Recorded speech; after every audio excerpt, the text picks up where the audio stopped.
We've got some. Hey, I'm Luis. And I'm Luis. And you're listening to the Content is Profit podcast. We spent the last 4 years learning the strategies and techniques from some of the top marketers in the world on how to create content that turns into profit. And today, we're bringing them to you so you can take action immediately and start creating real content momentum. If you'd like to learn more about how to turn your content into profit, go to contentisprofit.com. Oh, yeah. Oh, yeah. All right, guys, today, how a rodeo world champ is winning at online marketing. That's going to be exciting. This is so exciting. This is not a typical episode, and I can't wait to get this thing started. But before we get started, guys, please don't forget to subscribe. Hit the subscribe button. Smash it if you like. And also follow us on social media at BizBrosCo on Facebook and Instagram. That's right, guys. And if you found this episode impactful, which I am sure you will, please don't forget to share it with everyone. And don't forget to leave a 5-star review. Yeah. So January 2020, the energy in the room was at an all-time high. The speaker, Tony Robbins. While making his way through the crowd, he handled the microphone to today's guest. We immediately asked ourselves, is he a cowboy? Today's guest is not your typical entrepreneur. I would say he might be one of the coolest people we've had the pleasure of interviewing. His tool of choice, a lasso. His main office, a rodeo. That's right. Today's guest is a rodeo world champion turned entrepreneur with the mission of helping others become world champions as well. Most importantly, he is a Christian and a loving husband and father. That's right, guys. Please take your hats off and welcome rodeo world champion, loving husband and father, and the internet's favorite cowboy, Mr. Tyson Durfey. Wow. That, my friends, was an introduction. I've got goosebumps right now, man. You guys need to go with me to the rodeos and announce all the rodeos because I'm pretty sure I get a lot more fans. You guys are doing that. Yeah, let's make it happen. Yeah, that was our goal. That was our goal. Yes, we made it happen. Tyson, well, thank you so much for being here with us, man. We cannot be more excited. Oh, yeah. And today's episode, was off to a rough start, maybe a little bit with the technology, but that's fine. We're here. We showed up.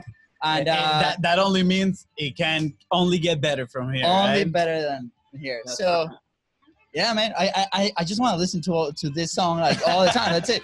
Yeah, so Tyson, just so you know, we usually have like a techno song in the background, right? But I mean, we had to honor you and your sport. So we're like, we got to find a country beat that we can use with you. Hey, yeah, I listen to a lot of hip hop and rap, rock and roll. I listen to country too. I listen to everything. So just because I wear a cowboy hat a lot of times doesn't mean I'm only a country music. Yeah, no, that's right. That's right. So off camera, we're chatting a little bit, and we're gonna get into that little background, so the audience can get to know you a little bit, right? But obviously, you are an athlete. What's your music of choice to the pregame, the pre-show, everything? Yeah, I listen to a lot of different stuff. Typically, if I'm getting ready to go, I'm going to throw on probably some Kid Rock, Cowboy Baby. That's pretty good. I like some of that. But to be honest with you, I have my whole pregame prep routine, and I use music a lot of times to get into my zone, into my focus. And but it could be rap. It could be, Snoop or Dr. Dre. It could be, Kid Rock. It could be AC/DC. At our World Cup, our national finals rodeo, which is soccer World Cup, they play Back in Black. For me, it's an AC/DC song. So just anything high energy that'll get you pumped up. That's what I listen to. I love it because we've done we've drawn that line between publishing and being an athlete because we played soccer all our lives and we were able to play in Europe and, all these things, and you get ready for it. And now that we're publishing almost on a daily basis, we have our pregame ritual, just like you do with the rodeo. Same thing. We put the music on. Fonzie does some push-ups. I don't do the push-ups. And then, we go live and it's super fun, right? So I think that's important to bring that perspective into people that are trying to get into this. Gotta bring the energy. That's right. I love it. Awesome. So Tyson, tell us a little bit, first off, who are you? Where you come from? How do you end up doing this wonderful thing that you do? And then how do you transition onto the online world, you know, in the last few years? And it's kind of crazy, like, to me. So yeah, I'm so interested. Yeah, it's so what I do, there's like almost no other cowboys doing, because it's just like opposites, right? And in my story, when I was young, it's kind of like opposites. So when I was very young, my parents got a divorce, and I was really little. My mom went and lived in an inner city urban environment, and my dad lived in the country on his farm. And so, like, throughout the week, I would live with my mom in an urban environment, like riding skateboards, riding bikes, like, you know, in my little gang. I was kind of like had a little gang group of guys. And so, but in the weekends, I'll go live with my dad, and I was like country boy. So I was like both, you know, depending on which day of the week you got me. And when I got to be in 5th grade, I was in every learning disability class there was. Couldn't read, could barely write. Math was always pretty easy for me, but I was just running with the wrong kids, you know, stealing, that whole thing. And, you know, drugs and alcohol was all around that area, kind of where I was at. And my mom actually was like, hey, you know, I can't control you anymore. You're not going to school. You won't listen to me. You're going to have to go live with your dad. And I'm like, oh man, I don't want to have to go with my dad, because my dad works from like 7 a.m. to midnight every day on the farm. Like, that's it. We only work. And long story short, I went to live with my dad. And my dad sat me down. He said, son, things are going to change. He said, I'm going to tell you once to do something, you're going to do it one time, or I'm going to whoop your ass. I don't know if I can say that on your show. I'm sorry. That's fine. You can do whatever. Yeah. Hey, my dad. We grew up that way too. We feel it. Yes. So like my dad is like this rock hard cowboy guy, right? And I thought he was bluffing. And the deal was I had to be studying when he got done working at night. And most times he would get done working at 11 to midnight every night. And I was expected to be up at 6 a.m. every day. And so if I wasn't out working with him on the farm, I had to be studying. And this particular night, I was studying social studies definitions. And the last one that I remember was saga. It was long stories that the Vikings told about the great deeds. I remember reading that, and then I like pass out on the couch, right? Listen, I'm not used to working hard. I didn't know what it was to work hard. And I'm like 5th grade, and my dad comes in there, and boy, he is pissed that I fell asleep. And he grabbed me and he whipped me with, we have what's called a rope, you know, like a piggin string. And he whipped me with his piggin string a few times, and he scared me to death. I literally thought my dad would kill me if I didn't do what he said. And from that day on, my entire life changed. Like, I was living with my mom, urban environment. You know, we had no money. I would go for, you know, literally we would go for a week without electricity, a week without food. Like, my mom was too proud to do like the food stamps thing or didn't know about it. But, you know, we just didn't have any money at all. And so I'd sneak around to other kids' houses and eat their food and stuff like that. But when I went to my dad, we always had food, but we always had to work. I mean, hard. And when he whipped me that day, it changed my life. Like, I believe in disciplining your children. I don't believe in whipping your kids the way that I got whipped, but I believe that, you know, you got to discipline your kids. And it straightened me out. Within the next year, I had straight A's. I was still in my learning disability classes, but I was gradually getting out of them. I had straight A's. By the time I graduated high school, I graduated with honors. I had an A- average all the way through high school. I had a full ride scholarship to college. Wow. It just changed my whole life. I realized that, you know, I had to work. But not only work, but work smart. Yeah. Well, thanks for sharing with that. I feel like there's a parallel here, because I don't know, you know, we're from Venezuela, right? So whole different systems, educational system, like different, but our dad was like really strict too. I feel the discipline aspect was pretty similar. Pretty similar, yes. Like leather belts. That's okay. We love our dad. Like we're okay. We're fine. We turn out fine, right? And just I think like that work ethic, right? Like that's so important growing up, and I feel like today that might be one of the things that can be really challenging to get from kids nowadays, because like talk about attention spans, talk about distractions, talk about different options. people like messing with your family environment, right? Outsiders. So thank you for bringing that, because I don't think that's like a typical story. Yeah. And now we can see the result here in front of us, a world champion, right? Yeah, exactly. Not only that, but a successful businessman too. I relate to that story a lot because I have a very similar story. I mean, I got whooped a lot of times, I'm not gonna lie. So our dad grew up in a military school, right? So his tactics were a little on the military side, right? He's like, I mean, you need to do your bed, and if it's not perfect, he's like, I'm gonna throw it all on the ground and you're gonna like start all over again, right? And I remember this one day that I had to study, I think they're called prepositions. I didn't learn them at the end of the day, but I had to study them. And we were taking like martial art classes. It's called Tai Chi. And I remember my dad comes and he's like, okay, he starts asking me about it. And I didn't know them. And he's like, okay, he's like, I'll be right back. And he had this closet where he kept all his belts. Every time he would open them, the belt would like just like hit the closet, and we could hear it. And he was like, oh no, it's coming, it's coming. So he came back to the room with the belt and he just put it right next to my chair. And he's like, I'll be back at 6:30. And I was like, what? Like, do you expect me to focus? Mind games with you, mind games. I was like, do you expect me to focus with this thing in my chair? Whatever. I mean, at the end of the day, I didn't learn them. I got my butt whooped. But I mean, it's a good lesson, right? For me specifically. I love my dad. I am extremely thankful for the education and the discipline that he taught us. Yeah. And we wouldn't be here. This is that appreciation moment. Like, we wouldn't be here if it wasn't for the education that our parents provided. Here's the thing. We got to be thankful for what our dads did for us, because they did it to us when we were young, and real life will do it to you when you're 30. Yep. Real life will kick you in the ass, man. And the people that shelter the kids too much, they're setting up for failure, because when they get out of the real world will whip their ass. And unless they're ready to take it, and they got a thick callus like on their mind, they're going to like think that everything's coming to an end. Yeah. When it's not that big a deal. All you got to do is pick yourself up and keep climbing and keep going, and that's right. And that's really the definition of all my success, is just the keep going attitude, never quit, never give up, keep hustling. I agree. I love that. My dad actually has a saying that I remember him telling my older brother, not this one right here, another brother that we have, when he had his first kid. He said, look, Mario, it's better for your kid to cry when he's young than for you to cry when you're old. And I was like, whoa.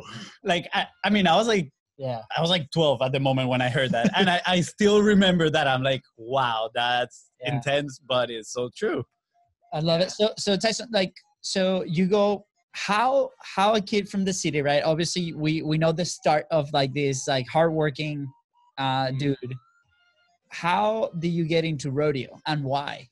Yeah, so my dad is a trainer. My dad actually trained the horses that a lot of the guys compete on, right? So we grew up, we would train like 30 horses a day. And the thing about training horses is, like, there's a lot more work other than just riding the horse. Like, that's like a third of the work. The other third is like cleaning up all the poop. Like, horses crap everywhere, man. On all the time. So like cleaning the stalls, cleaning up after the horse, brushing the horses, feeding the horses, putting shoes on the horse, like everything revolved around taking care of these animals. So from the time you got up at, 6 a.m. or 6:30 out the door, like, it was take care of the horse to take care of the horse. And a cowboy will always take care of his animal before he eats.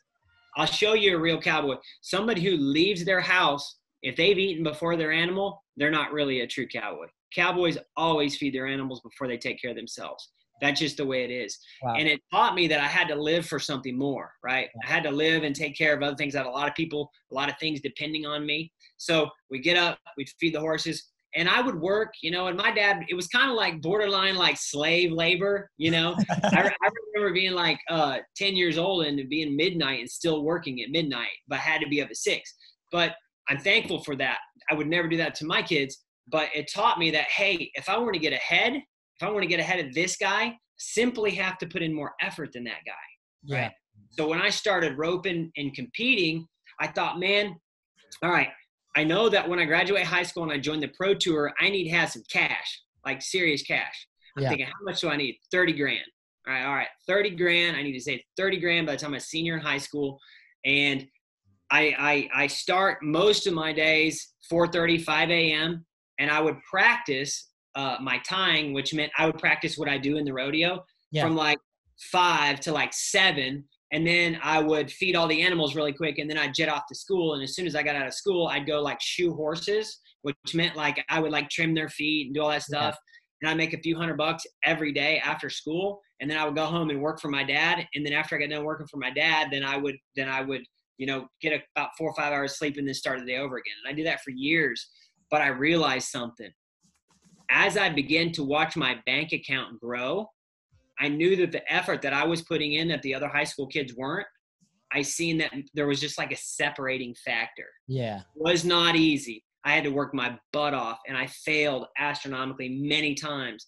But I never like let that failure like get to my mind and say like, hey, you're never going to make it. No, I'm just going to do it again. I'm just going to do it again. And it's so important. And if I could tell a young person nowadays, it's like, who cares? Who cares if you're heavy and you're in middle school? Who cares if you're scrawny, skinny little kid? Who cares if you have no money? Because I've been there. Yeah. Right? I think that's so powerful. Sorry, go ahead. No, it doesn't matter, man. Yeah. Who cares? I think your story in so many levels is so powerful, not just like for any athlete or any kid out there, but also for a lot of entrepreneurs out there, right? Because a lot of what we've seen, and maybe because we come from that background of being an athlete too, you know, same thing, like waking up early, maybe not as early as you, but the same thing, like we will go practice after school for 2 different teams, right? So it's like a 4-hour, 3-hour practice, and then go back home and do the homework, and then go to, you know, same thing. So it's that hard work mentality. And then I see a lot of parallelism with entrepreneurship, right? Because same thing, like you're learning constantly. You know, things get thrown at you. You're not ready for a bunch of stuff, right? And everything that's gonna go south will go south every single time. So you gotta adapt pretty quickly. So your life story kind of like doesn't teach just kids, but it teaches also entrepreneurs. And I think it's a great example that we need to all follow. Yeah, no, I love how, I mean, your story is literally that of putting in the work, right? I feel that nowadays, and we've mentioned this in previous episodes, a lot of people just don't want to put in the work.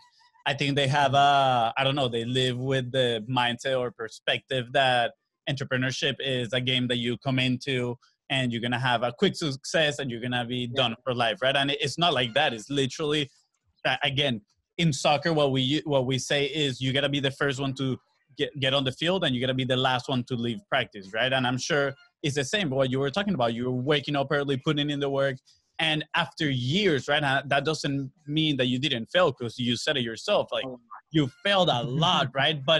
And you said something. You never got that failure. You never let that failure get to your mind, and I love that, right? Because a lot of people, they get so discouraged, right? Like when they face an obstacle and then they decide to quit. So what would be your, like, how? My question to understand, you know, I want to understand your mindset and how it works. Like, how do you not let failure get to your mind?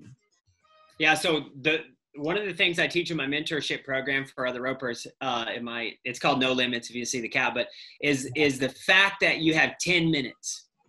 You fail, like, I don't care. Like, get pissed off, scream, holler, do it in your bedroom by yourself. Give yourself 10 minutes and let it out. So many times when people make a mistake, they just want to like sweep it under the rug, and like nobody can see it. Nobody can know that I made a mistake.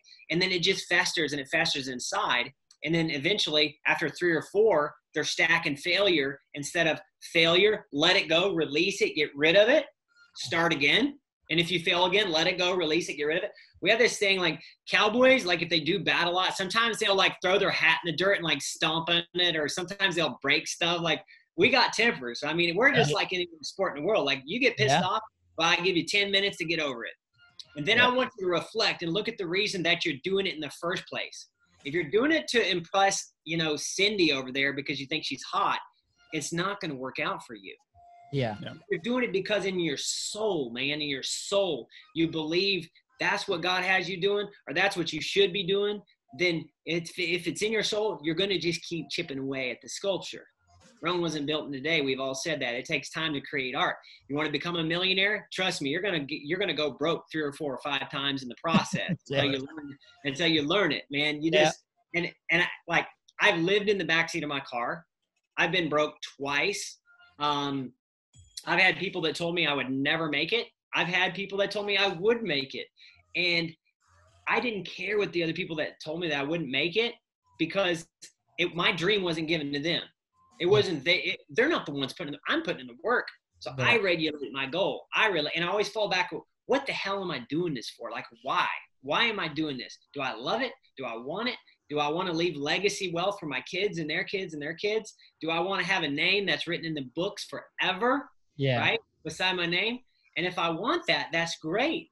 And as long as I'm doing it for good, I think it's phenomenal, because you can inspire and motivate and push other people to become their best, right? Yeah, that's fantastic. I mean, I love how you brought up the why so many times, right? Again, and there's a famous book, Start with the Why, Simon Sinek. But at the same time, I want people to notice, again, the hard work that you put with it, right? Because especially now, I'm seeing, like I used to be that soccer player that would go to sleep with some motivational speeches on the background, thinking that I'm going to wake up all motivated, like, ready to crush it. And it's not like that. Like, sometimes I'll put the speeches and I'll wake up and I was like, oh man, I'll still have all those fears and insecurities. Like, it's going to happen, right? So I think having a strong why, it does help, that motivation, but at the same time, I'm coming back to it again, that discipline of putting in the work. And I love it because also, I mean, you were at Funnel Hacking Live, right? That's the whole intro that we did, right? Funnel Hacking Live 2020. And Tom Bilyeu was one of the speakers. I love Tom. And I didn't know Tom until that day. Yeah. And really? Yeah. And for me, it was like, who's this guy? He's so cool. Like, he's so awesome. And immediately started following everywhere. They're not just the pants, the whole thing. The whole speech was awesome. The whole speech, yeah. And I couldn't get away with the pants, guys. I couldn't wear those pants. Yeah, right? no, me neither. I feel like he's the only one that can do that. I'm on the minimalist side. I have like one pair of shorts and that's it. But he said that what made humans great was their ability to adapt, right? Their ability to change. And I was like, dude, like that is so impressive, right? And I think you are a testament to that, right? Going from the city, the suburbs, not, pretty much a mess of a life, to go into the discipline side of it, and then realizing that if you put in the work, everything would go your way. Yep. The moment my life changed, like I've had like these pivotal moments in my life as I look back. And as you guys know, we're at Funnel Hacking Live. It was strategic that I was in that moment for Tony to recognize me. That was completely strategic. Yeah. I didn't know that it was going to happen. I dreamt it would happen. But the second time my life changed, I used to break into these abandoned houses all the time when I was like 15, 16, right? I had read this book by Robert Kiyosaki, Rich Dad, Poor Dad. My mom got it for me. We had, like I said, man, we had no money. And I'm thinking, man, all I got to do is buy assets and get rid of a lot of abilities. And, like 20 years, I'm going to be rich, or whatever. Yeah. And I used to break into these abandoned houses because there was a lot of them where I grew up. And I would break into them, not to like steal stuff or anything like that, but I would like break into them and look at them. Now listen, they're abandoned houses with like boards over the windows. They're not like somebody's home that's clean. Exactly. And like there's like homeless people and crack pipes and stuff in the inside. And I break into this house one day, man, and I'm looking around and I'm trying to conceptualize in my mind. I'm like, man, I could flip this house and I could make like 50 grand, 60 grand. Little did I know, I didn't know anything about drywall or any of that. I'm just like, I could flip this house and make a bunch of money. And I break into this house. I'm wading through mountains of disgusting trash everywhere, And I feel this box poke me in the side of the leg, right? Granted, I'm 16 years old. I'm 36 now. So it's 20 years difference between then and now. Yeah. I feel this box poke me in the leg. I'm like, man, that feels like something new. And if you know anything about trash and going through trash and looking, you can feel the difference between something that kind of feels new and something that's like all crumpled up. You know what I mean? So I'm like, I'm going to open this bag of trash up and see what's inside. So I open this bag of trash up and I pull out this bag. And it's like Unleash the Power Within, Tony Robbins, like 24 cassette tape from like 1993 or something like that. this is the year 2000, 99 or 2000. So it was pretty old, but it still had the wrapper on it, right? At that point, CDs were starting to be a thing and cassettes were kind of out. But I had a cassette player because I was old school and I didn't have any money. So I devoured every one of those cassettes, and it changed my life completely. How to take care of my optimism, how to look, be positive. Fast forward 20 years later, I get to speak to Tony Robbins in front of 5,000 people at this event. And I made it a personal goal of mine to get to know him, to be in his sphere of influence, to, be involved with his charities and things like that, to where I can begin to have somewhat of a relationship with him. Yeah. That day when y'all see me in front of, I couldn't tell him that whole story because it was too big.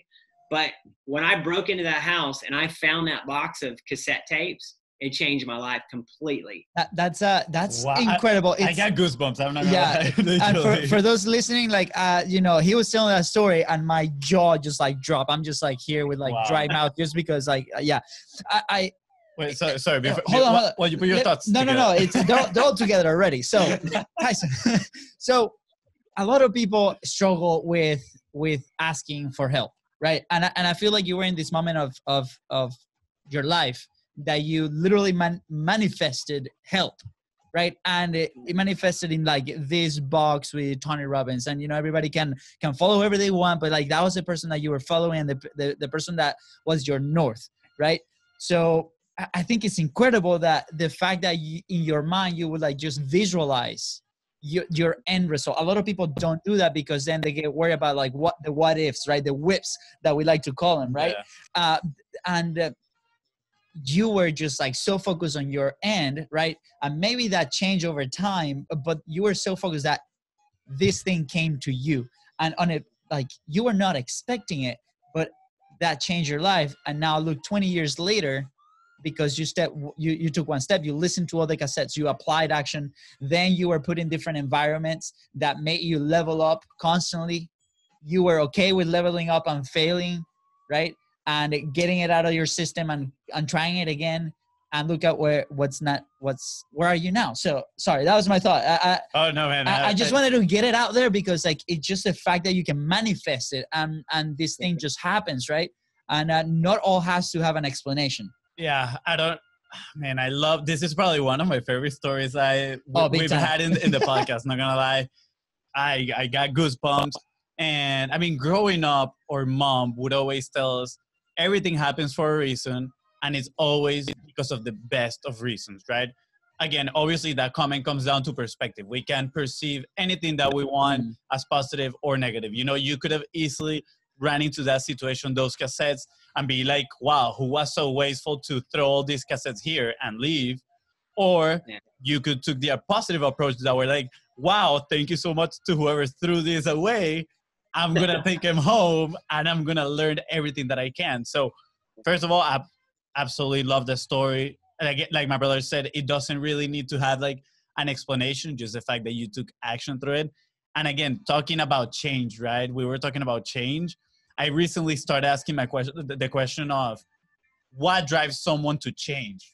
What is it? Because you see, and I don't want to sound judgmental here, but I see sometimes people, right, that I'm like, wow, you could do so much more, right? But what is it in their mind that just let them, just keep on with their life?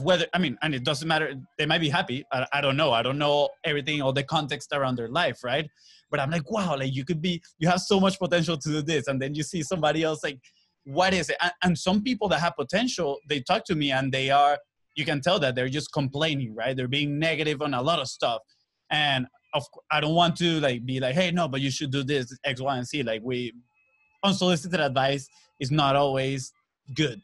But I'm like, wow, what is it that they need in their life? What experience, or what do they need to come up with, Tony Robbins cassette for them to get inspired and change? What do you think is that? What do you think make people change? Yeah, that really, change is a difficult thing for a lot of people. And there's many reasons for that. The other people think, what will other people think about me if I change? I mean, I won't be in my cool little group of people anymore. Caring what other people think keeps most people from being their true selves, right? They wear the crap that they think is cool. They spend too much money for it. It keeps them broke. They buy a fancier house. I lived in a horse trailer for 7 years. For 7 years. Wow. While I saved my money. I don't give a damn what anybody thinks. Yeah. I'm going to do me at 100%, not do me at 50% because of what somebody else thinks. Yeah. That's the number one thing. The second thing is fear of failure. People get in these lanes in life where they're like, this is what I've done. This is what I've always done in the past. This is what I got to do for the next 30 years. Without fail, if you do not adapt, if you do not grow, you will get left in the past every single time. Within my sport, and you guys have probably seen it in soccer, the techniques that worked 20 years ago probably don't work is a little different now, different footwork. You know, I mean, I follow a bunch of soccer people on Instagram. They're always doing these badass tricks and stuff. I'm pretty sure that probably 30 years ago, nobody did all that stuff, you know, because it can show off as much. And so things change. My sport has changed astronomically. I became a world champion at my 9th trip to the national finals rodeo. Imagine this for a second. If you made the World Cup 9 times and failed 8, would you have the fortitude to go and win the 9th? Or would you listen to everybody else and say, oh, you know, they failed 8 times, they're probably going to fail again. You know, their coach isn't a winner. They're not going to win this time. And so I had to change. I had to change my approach. I had to change everything. And really, I learned that if I did not change my life, I might as well not live the rest of my life, because I'm not comfortable with just being, you know, one of the good ropers. And granted, I've been one of the best for a long time, and that's great. But I want to be the best. Yeah. Yep. Or at least the best that I can be. You know, if that gets me another world championship, that's great. If it doesn't, that's okay too. But I'll be damned if I will not give 100%. Yeah. And the thing is, I see those people too, man. Family members that have alcohol problems or just not living in their purpose. You know, they do something because they make just enough money to keep them comfortable when they don't know that comfortable is really, it's really dangerous. Yeah, I was going to say that exact same word.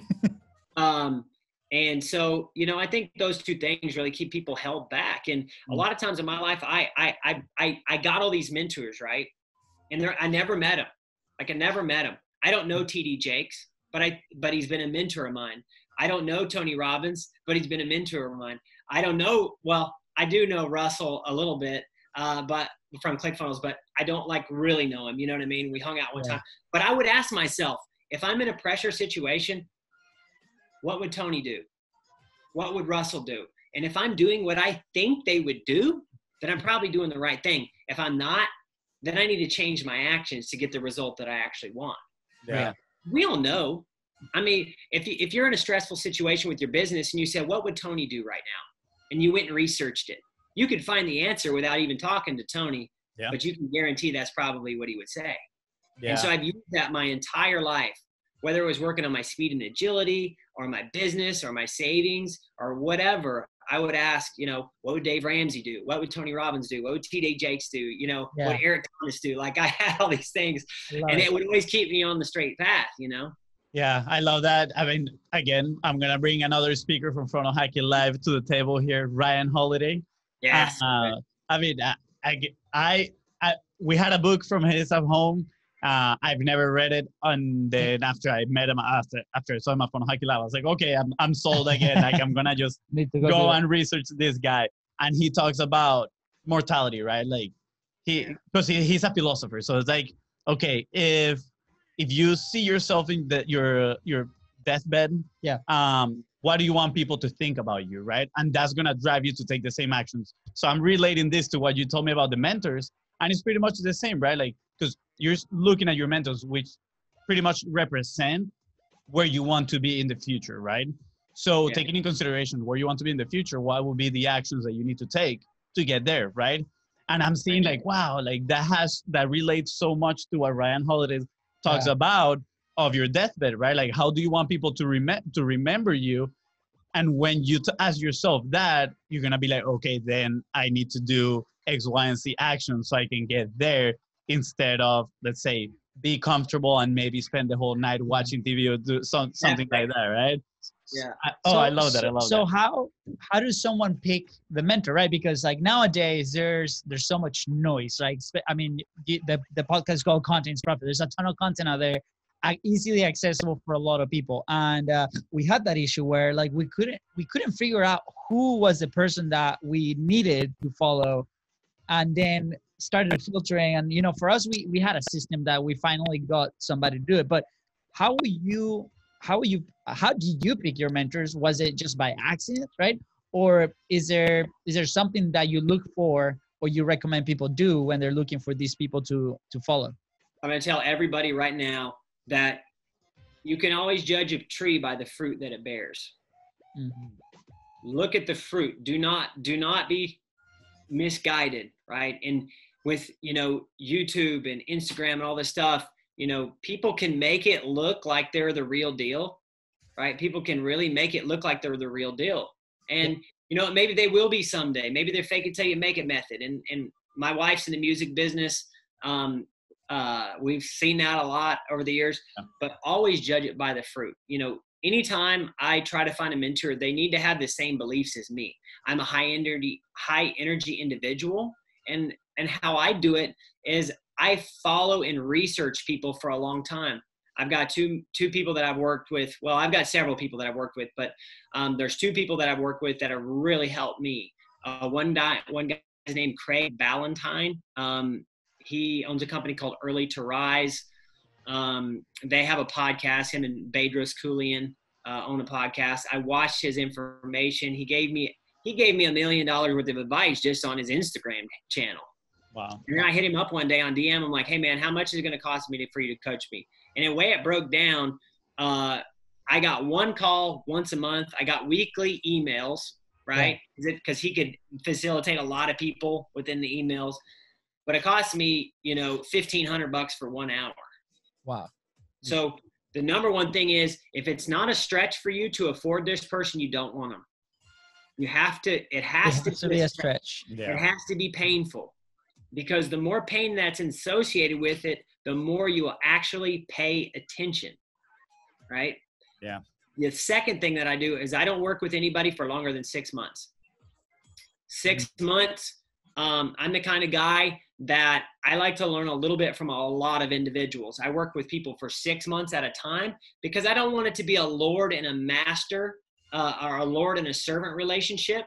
I want it to be get everything they got, learn as much as possible, go on to the next person, right? Love that. Develop that good relationship, stay cordial, but go on to somebody else. That's the way that I do it. Yeah. Now, I have people that I mentor that I've had longer than 6 months, but they keep getting value out of it. Yeah. And I would tell you, if maybe if you, depending on what level you're on, then maybe you need a year with this person. But the moment that you quit receiving value, get somebody else. Yeah. You have to. I love the way that you approach it, exactly, and specifically the 6 months. I think this is the first time I see this. Yeah. And it looks like you adapted, like the way you completely understood how you work and how you receive information, right? Yeah. And then you broke that mold of like maybe what everybody else is saying, like you should stick to that person, you should stick to those three or whatever, right? And then you're like, okay, I need something that works for me. And sometimes a lot of people, when they're trying to find out their own solutions, and we see it with like content frameworks and publishing frameworks and all this stuff, right? They're trying to model every single thing, like, you know, for example, Gary Vee, or, you know, the same Russell, like you're trying to do the same thing.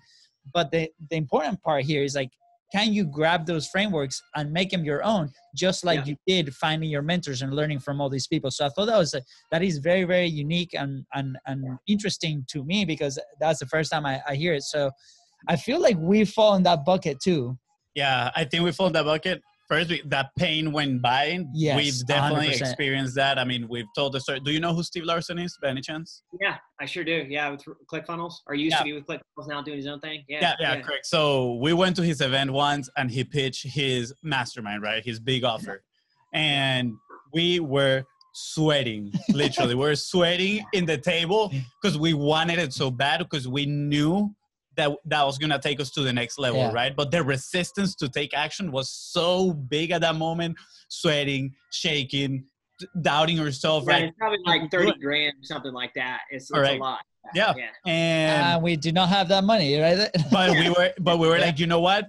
let's do it. Let's do it. And that has led us to take so much action to implement actually what we're learning. Yep. Yeah, and this is the point where I want everybody to realize something, that growth only comes through stretching yourself. Whether it's putting up the money to be in this mastermind group, that's fine.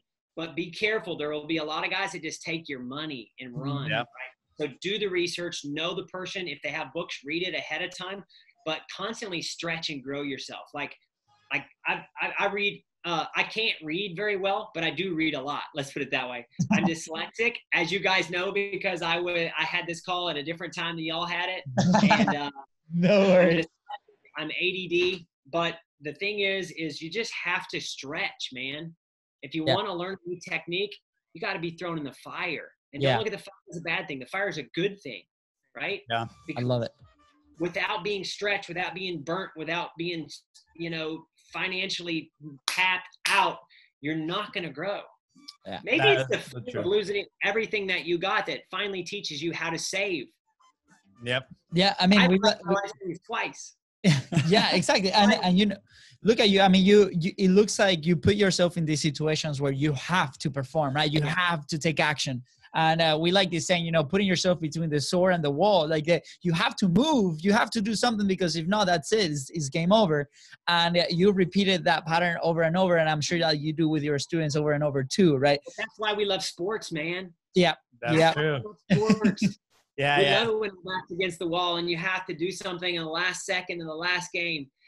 Yeah, I got so many stories I could tell you guys, but we're gonna have to do again part 2, part 3. Part 2, we can do this. Whole stories about those moments. I love it. Actually, let me tell you a really funny story, just really quick, about stretching yourself. Right? Let's do it. So, yo hablo español, yo falo portugués. Right? I speak a little bit of Spanish. I speak fluent Portuguese. When I was learning Portuguese, I fly to Brazil.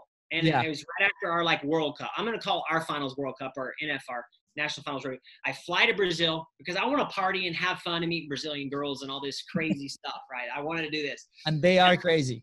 Yeah. I'm married now. I cannot talk about that. I had children. I did fly to Brazil, and I'm sitting with this group of individuals, like this big group of individuals. I'm the friggin' the white boy. I'm Irish, man. I got red hair, pale skin. And I'm thinking of this sentence, and I really want to eat this bread, and the bread is on the other side of the table. But I gotta, when you're learning a new language, you have to set yourself back. You have to think about the sentence, how you're going to say the sentence, and then say the sentence, right? Yeah. And I hadn't learned how to enunciate the Portuguese conjugations properly. And so I'm like, "Oi, amigo, paso o pau para mí, por favor." And they're like, "What did you just say?" I said, "Paso o pau para mí, por favor." And the whole table started busting up laughing. And of course, I don't drink, but everybody's drinking, and it's just a fun nighttime experience, right? And they started busting up laughing. They said, "You know what you just said?" And I said, "Yeah, give me the bread. Pass me the bread. Come on." And they're like, "No, you said pass the dick for me, please." You said, and not only did you say it, you said it twice. You said, "Pass the dick for me, please," twice. And the funny thing was pão is bread, pow is dick. Yeah. So I learned that the wrong way, but stretching yourself is good because I didn't care. Exactly. It separated me. It made me different than every other American that they'd ever met in their life. A guy that was trying to learn another language and could laugh at himself when he was an idiot. You know what I'm saying? I like that. Laugh at yourself. I think so many people take themselves so seriously that when something like that happens, they get discouraged. They're like, "Oh no, I don't want people to laugh at myself," and they take it so personal. Again, I relate to that story so much because again, we grew up in Venezuela, right? Our first language is Spanish, and we came here for college, and we had the same issues, right? Waiting to say something, translate it in your mind, and they speak it to everybody else. By the time I was gonna ask for bread, everybody already ate the bread. I was like, "Oh man," So I relate to that so much, and I have a lot of friends that they went through the same thing, but they shut down when they get these challenges or people laughing at them, and they're like, "Oh, I don't want to speak in public." I'm like, people don't care. You're giving them so much more importance, right? Talk about living to 100% of yourself, right? You said, I was like, Yeah, I think that's a common problem when, you know, when we talk about the content or the things that you want to do, just publishing, right? Getting it out there, right? Like we've seen that you're super active on social media. You have these IGTV videos that have thousands of views and people that you're adding value to it. But if you never like put yourself in that situation where like you go out and actually start publishing and you actually go and start talking to people, it might feel like a different language completely, right? And imagine if like we just get hung up on our language and our accent, and we sometimes write things that are not correct. We say things that are not correct, but that's okay. That's us, right? And people that follow us and go through that with us, they're going to create a bond so much stronger. So in everything that you do, your story is a great example of like, just laugh at yourself and that's it and move on. And nobody's going to remember. Like, we talk a lot about collateral revenue, right? Like with the relationships and the content and everything that you do in your business. But in that experience, you had a different type of collateral revenue. Growth. You had growth. You had new friends. You had people that will probably remember you for the rest of their lives, and they're gonna laugh about it, right? You remember that story for the rest of your life, right? And then you were able to teach from that story. So all of that, there's so many positives, you know, just like Tony says, like stack the positives, right? There's so many positives out of that one negative, and that a lot of people sometimes, I think, like miss the mark. So thanks for sharing. And I'm sure like we need to do a second for sure. Like just to hear your stories. It's going to be in Spanish. And we just need to do like an episode on just storytelling, because you are great at it, by the way. Yeah, we're both like, like, tell me more. Please, just tell me more. I want to know more. I want to transition a little bit on. Wait. Before we transition. Do you know what I'm going to be transitioning for? Maybe, I don't know. But I have this question is going to be a little polarizing, right? Yes. I'm just super curious, right? Because we're talking about stretching yourself and, you know, stepping out of the comfort zone, right? What do you think about second place trophies? Ooh, and medals for everybody? Yeah, so second place trophies are a funny thing. In my sport, you know, most people don't have money. Like, most people are humble beginnings, work hard, you know. And for me, if I had to risk not getting a paycheck over winning second or third for the first part of my career, I would go get second or third every time, because I knew first place paid $5,000, but second paid $3,500, and $3,500 would get me enough money to go to the next competition. Now, it wasn't until I had enough cash in the bank that I could afford not to win anything that I began to look after first place. Now, I became a world champion at 32, but had I developed the mindset that I'm here for first and I'm here for championships at the beginning, I would have 3 or 4 world championships by now. Since I won my first world championship, I've been in contention for another world championship every single year since. Wow. Last year, one of the guys that I teach and I mentored beat me out of the world championship by 0.2 of a second over 10 days of competition. You have to tell him your rate is going to go up like 200% after that. Yeah. But the thing is, I don't really believe in like, you know, participation ribbons. That's not my way of doing things. I just can't. I can't honestly look a child in the eye and tell them that I'm doing right by them by giving them a participation ribbon. Right. Yeah. Hey, that's awesome. I'm glad you got out there and you know what? You sweated and you worked hard and you did it, and let that sweat be the reward that you need. Right. Oh, I agree. Parents. The problem is these parents want to give them the participation ribbon for just being in there, when the parent really just needs to tell their kid they did a damn good job. And if their parent would say that to the kid, they wouldn't need the participation ribbon. Yep. You understand what I'm saying? Yeah. And so I'm kind of like, I've been on both sides of it. You know, I paid all my own bills since I was 12 years old. Wow. My own clothes, my own food, my own everything since I was 12 years old. And the more I believe, and I might be wrong, everybody's got an opinion, that's okay. The more we teach our people that they should get rewarded for not, you know, winning, the more we're raising a generation of individuals that when life hands it to them, they're going to get their butts kicked. Yeah. Yep. And it's going to be harder when they're 30 and 40 and 50 than it is when they're 12, right? I love what your dad said. It's better to cry as a child than to cry when you're a grown man. 100%. Yeah. We, just so you know, we agree 110% with you, because I mean, the participation in that sport should be reward enough for you to like do it, right? Like that's it. And then, I but mean, at the same, the effort, right? Like the parents have to praise the effort, and then they say, okay, how can we make it better? But you cannot get, like you said, a participation medal or something, because like that just breeds complacency, I guess that's the word, right? And then the kids are going to be like, oh, I'm going to get something just by showing up. And that's not life. Like you say, like that doesn't translate to life.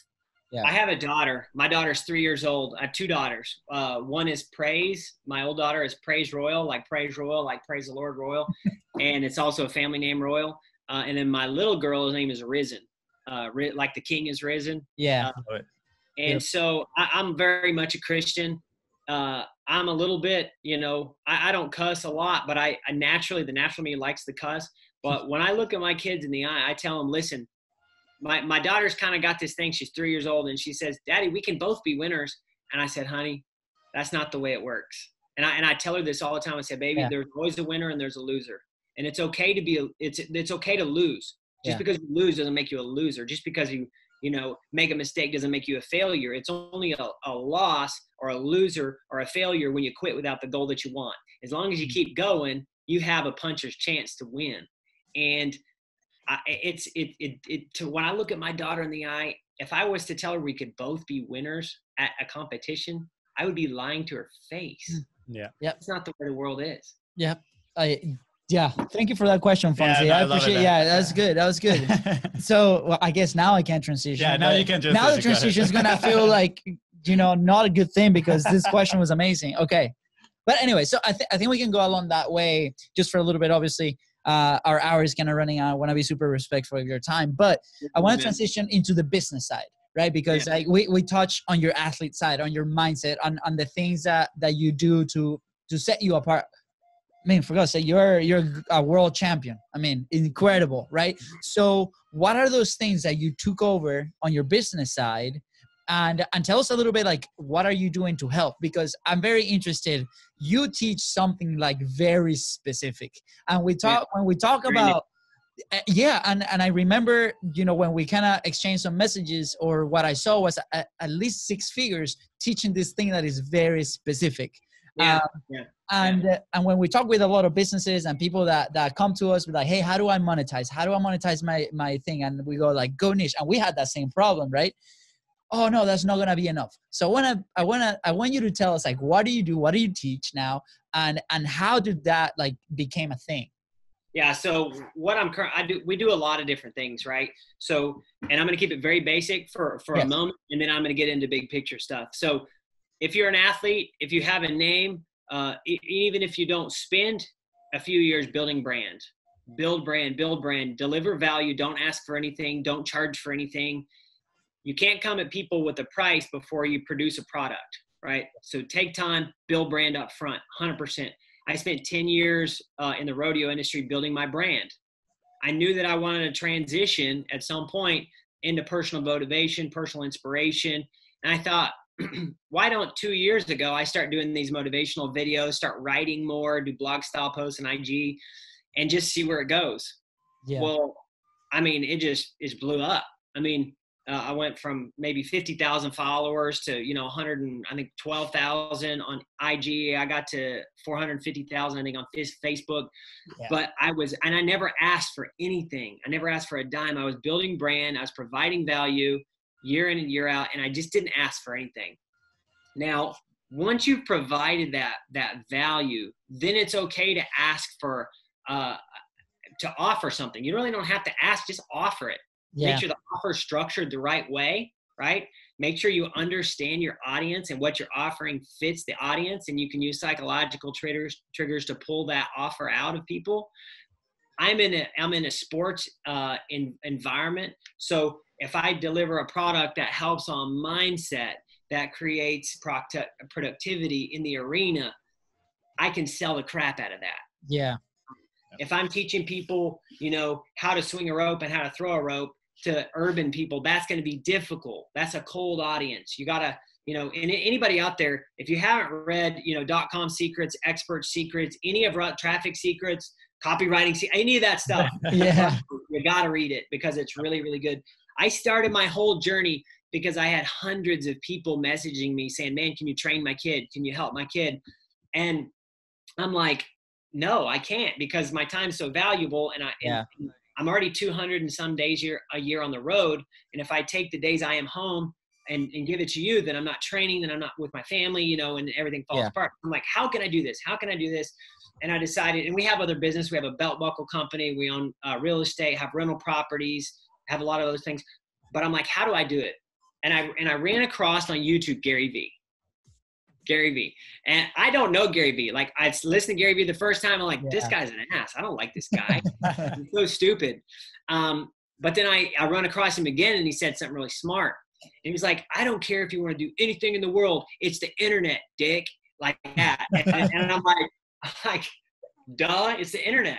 And so I'm like, and then I see this ad by Russell Brunson. It was like talking about his Expert Secrets book. And I'm like, all right, well, I'm going to buy this.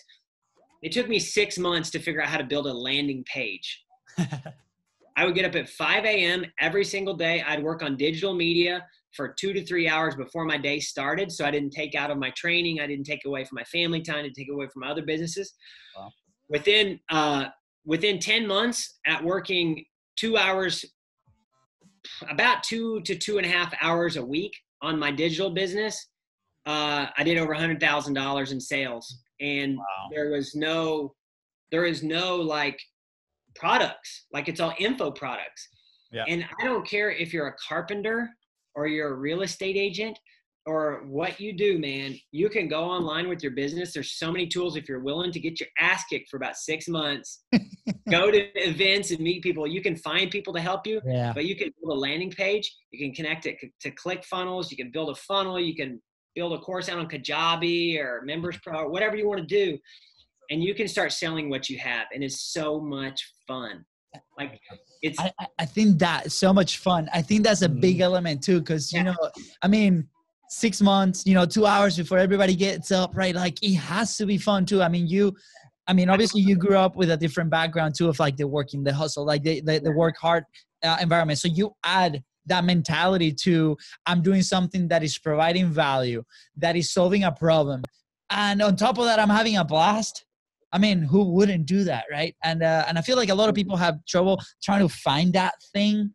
So it took you a second to find it. Like, and it was like, I feel like it was in front of you this whole time. It was. It totally was. It was in front of me because the people were telling me what they wanted, but I just didn't know how to get it to them because I'm a cowboy. I can barely open an email. How the heck am I supposed to develop something online to sell to hundreds and thousands of people? Like, how is that even going to happen? Well, I just started walking. Like I just started chipping and crawling. I learned one thing. I built my first landing page myself. It sucked. It was terrible. Then I met somebody who was in the industry by putting a post on Instagram. Yeah. And then he introduced me to somebody else. Then I hired that guy full time.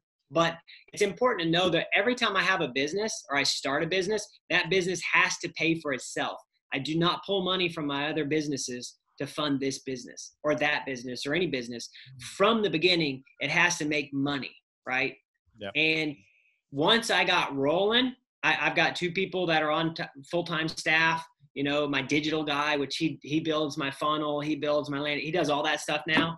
And then I have a customer service lady, but it made money from the beginning. It wasn't like my real estate stuff where I had to invest like $200,000 to make 5% a year. You know what I mean? Like now that I know about the digital media stuff, it's like, I've loved real estate my whole life. I love it. It's great. There's a lot of tax benefits and write-offs and things that are associated with it, but damn it, you got to borrow a lot of money and it's difficult to get rolling. Whereas this immediately, bam, immediately. I mean, I remember the first time I made like $30, my first sale, and it went through my Stripe account and automatically got downloaded to my bank account. I'm like, I didn't do anything. Like I have this video and these people love this video and they paid me for this video.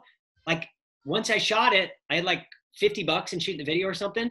And it sold like hundreds of times. Like to me, it was like another light switch went off in my head and I'm like, why isn't my brother doing this? And then you're trying to get everybody into it. You're like, come on, like, why is it the way? I don't care if you're selling semen for cattle. Like you could build a tunnel to sell semen for cattle if you wanted to. I know that sounds stupid, but you could do that. You could do anything. Sure. And, Yeah. guys like you, man. Examples. Sorry, you were saying. No, I mean, guys like you guys are just, I just hope your influence continues to grow because more people need to do this and get involved with this lifestyle because it is a lot of work. You can't replace the work. But once you get rolling, there's a freedom to it, and as long as you're creating the content that you need and putting the videos out there and have a good process and a framework for everything.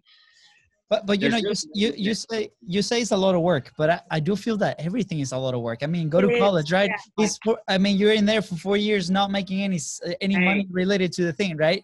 I have a dream for you, or I have a thought for you guys. How you pick your mentor. If your mentor is telling you how easy it is to make $1 million online in 6 months, just don't listen to that guy just because he has a Lamborghini in the background. Oh yeah. Or he flies, he's posing on a private jet or whatever. Just don't listen. It's not about the money. It's about a lifestyle that's free, right? Yep, I agree. And no shame on this, but what got us in the game, at least what got me, I'm going to admit it, I have to. I saw an ad with a guy with a Lambo. Did you really? Oh, man. I was in college. I was in my last year of college, and I was like, I want to make money. I want to be free. I want to live life in my own terms. And I was like, you know what? Okay, let's buy the program. We didn't get the Lambo, guys, but there's no Lambo. But that's when change started, right? Because we got a little taste from a freedom. We started this service, social media marketing, at that time, and I didn't know how to sell. I didn't know how to build landing pages, but it gave me the belief that I could do it, right? And once I had that belief that I could do it, full disclosure, though, like, they are not our mentors anymore. Exactly. From a long time. Full disclosure. And those people are smart enough to know that maybe they don't even like Lambos, but they know if they pose a Lambo, they can get more people to buy their stuff. So that is true. There's truth there, but but I agree. Pick your mentors, wisely. And I think we are at a point where we understand this game better, and we have been blessed to find the right mentors, right? We have the pleasure, to connect with people like you, dude. Like, I'm mind blown by your mindset and your story. I think it's amazing. Yes. And I hope, I'm certain that this episode is going to inspire other people that are going to listen to them. They're going to be like, man, you know what? I can take my skills or my knowledge online and I can make a living out of this. But they're going to know it, knowing they're going to do it, knowing that they have to put in the hard work. Yeah. And I think we spoke about this on the other show. Sometimes a lot of people share their message just like you are right now, with the hard work and stuff like that.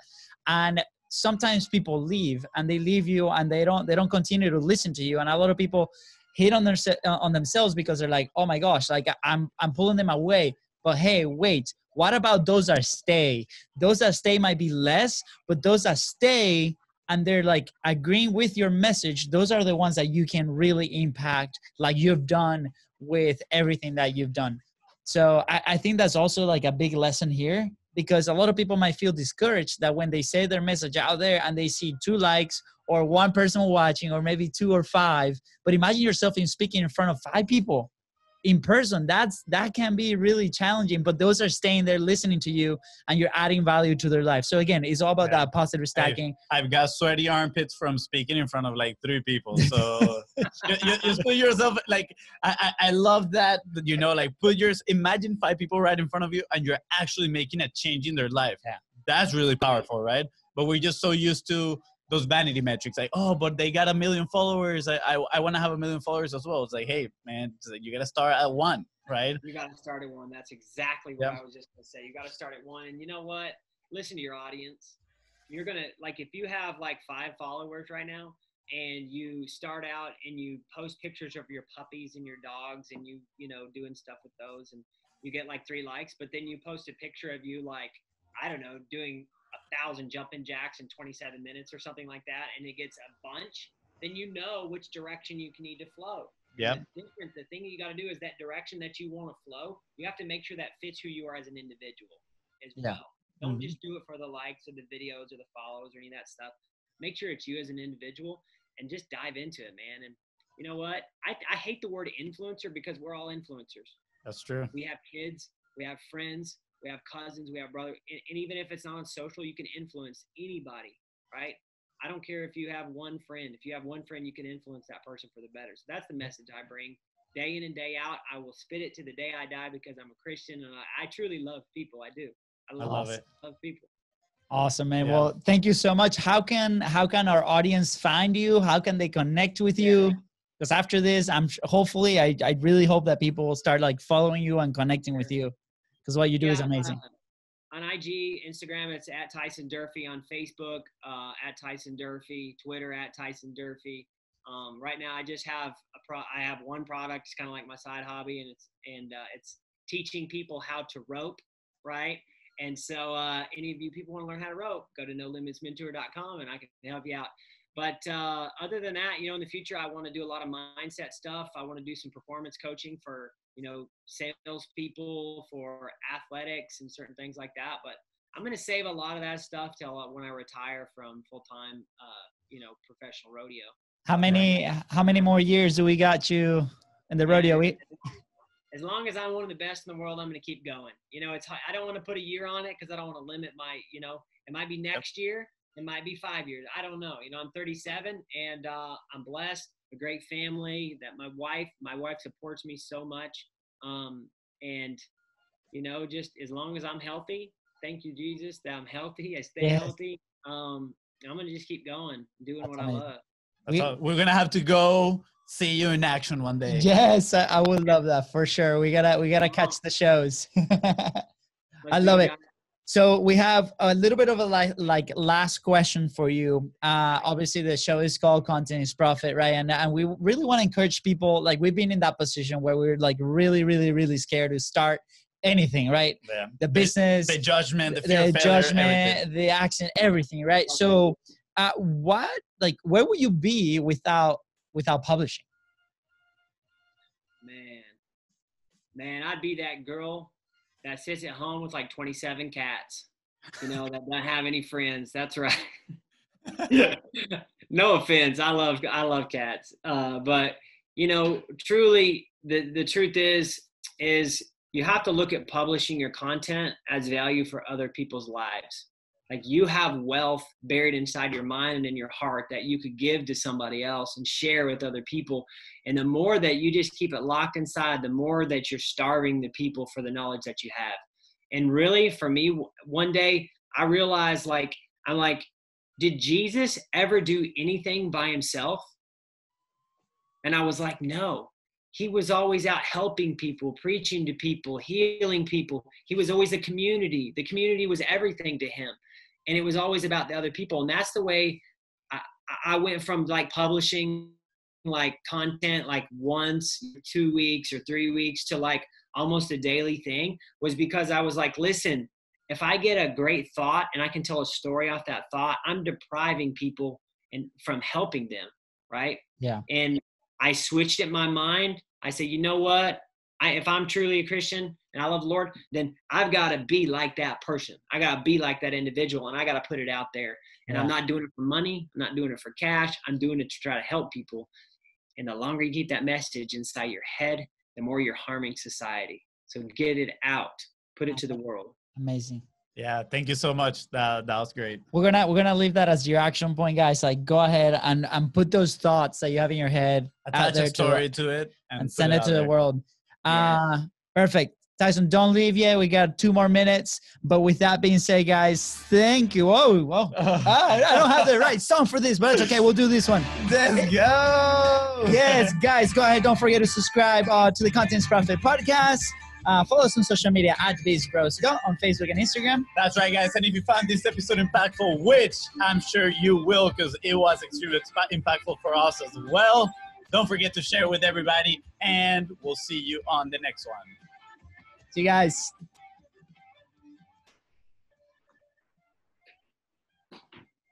Awesome. I was totally expecting the other song that we normally put in there. We have like an outro song, but hey, this one was way better. Yes. I vote we keep this one. There you go. Cool.